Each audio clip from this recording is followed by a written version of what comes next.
Hi, my name's Laurel Hankey. I work here at the Newburyport Recycling Center. We're at 23A Colby Farm Lane off Low Street. We're open Mondays and Thursdays for just a couple of hours from 12:15 to 2:15. We're also open one Saturday morning a month. It's usually the first Saturday in July and September. It's a little different. In 2024, we'll be open July 13th, and in September of 2024, we'll be open on Saturday, September 21st.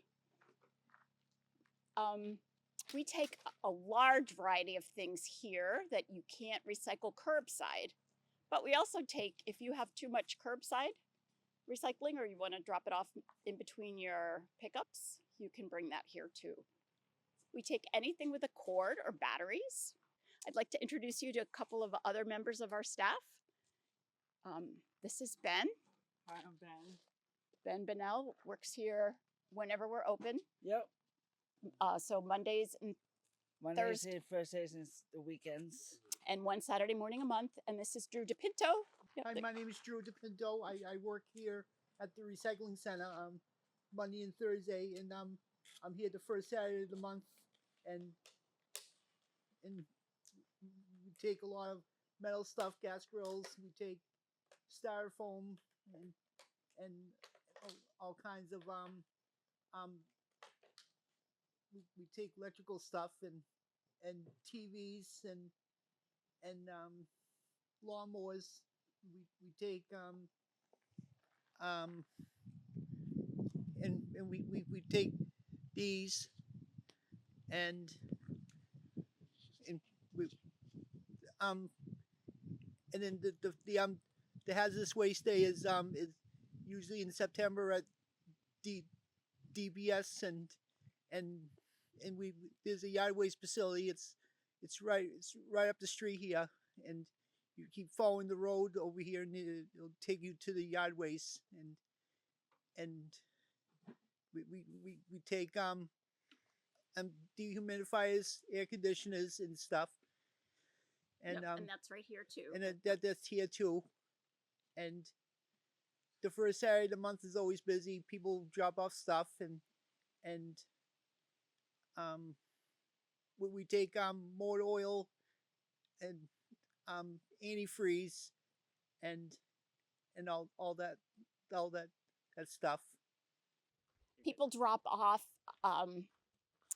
things in all kinds of condition. We encourage people, if they have things that are reusable, to take them to a thrift shop.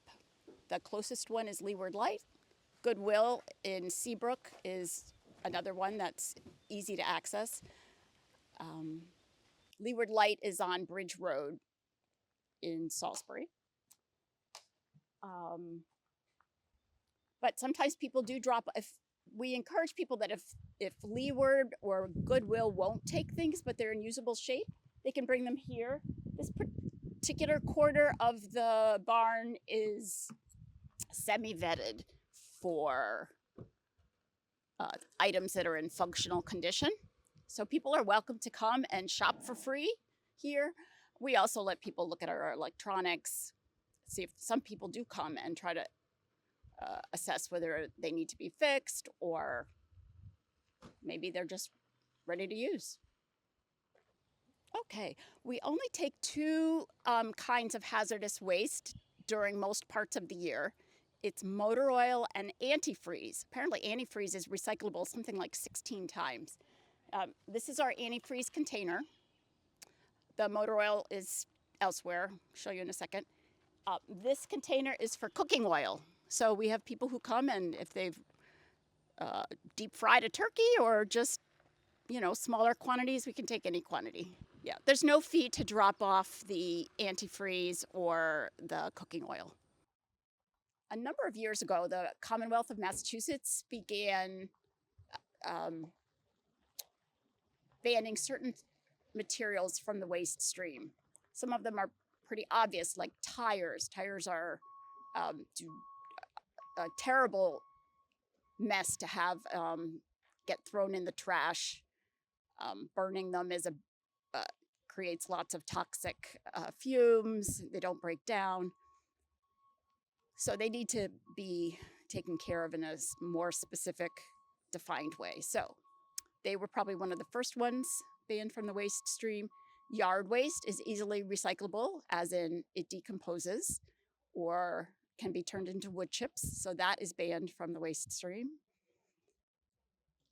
Anything containing mercury is banned from the waste stream. So that includes fluorescent bulbs, old thermostats, old thermometers, certain other things.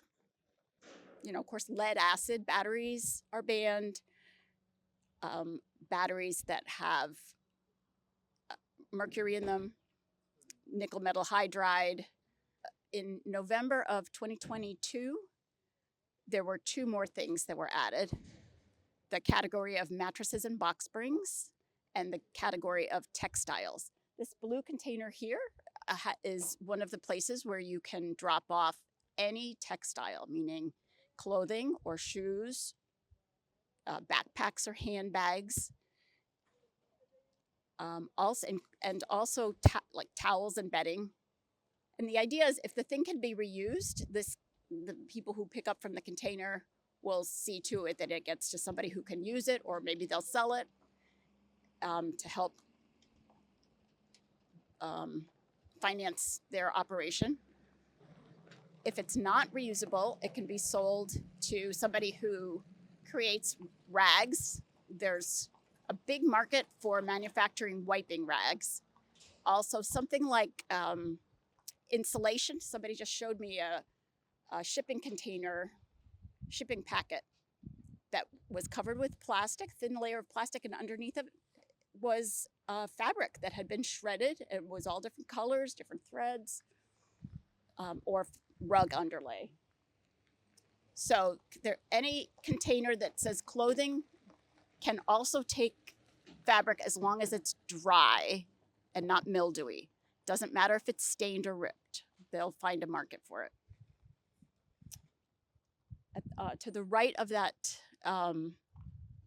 fabric container is our motor oil container. We take motor oil at no charge. Okay, inside our recycling center barn, we call it, we take anything with a cord or batteries. So lots of electronics. This is also where we take batteries. We take car and boat batteries as well as smaller batteries. For alkaline batteries, the regular this kind are called single use, they're not rechargeable. We ask for a fee of about 89 cents a pound. That's what we're charged to get rid of them. We also take cords and batteries because they have copper in them and steel. They're going to go in those steel bins over there, steel drums. We take white packing styrofoam as long as it's dry and clean and doesn't have tape or stickers on it. We take all the computer peripherals. So there's no charge for a keyboard or mice, modems, any of those things. We take stereo equipment, we take the speakers and the amps. We might charge $1 or $2 for heavier items, but typically there's no fee. A big item is printers. Printers have a fee of $5 or $10. If they're LaserJet, we charge $10. And if it's a big floor model copier, we might charge more. Lots of people drop off bicycles. If the bicycle is not, we keep them here for usually 2 or 3 months, and people often come and swap parts and walk away with a usable bike. Some of them are shipped. There's a couple organizations that ship things to Kenya and West Africa, and so the bicycles are one of their big items. Also wheelchairs and some other medical equipment. Besides our little free corner, everything else is sorted, getting ready to be shipped out. But we do have people who are just interested in poking around, and we allow people to come and take items. We don't ever charge anybody for any items. Bicycles, sometimes we have charged for, or just asked for a donation. We call these clear streams. We have about 12 of them, and anybody who wants to borrow them for an event can do that. We also will be happy to loan out food waste barrels that could be used for composting.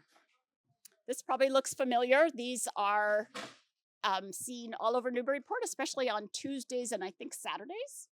The Black Earth Compost Company goes to people's homes, people who have a subscription. I think it's about $115 a year.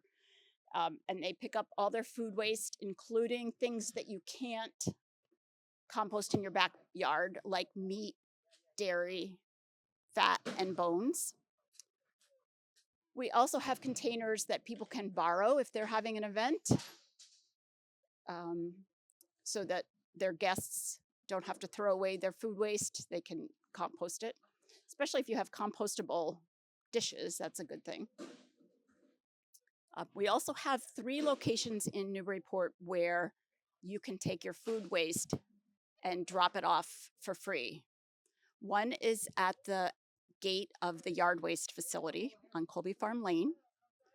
One is there's actually 4 barrels at 115 Water Street, which is the wastewater treatment facility.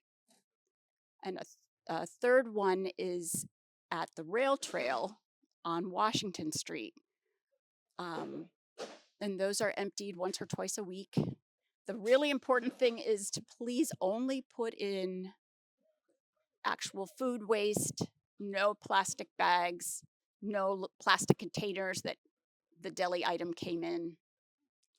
It's just the food waste or the eggshells or the compostable dishes.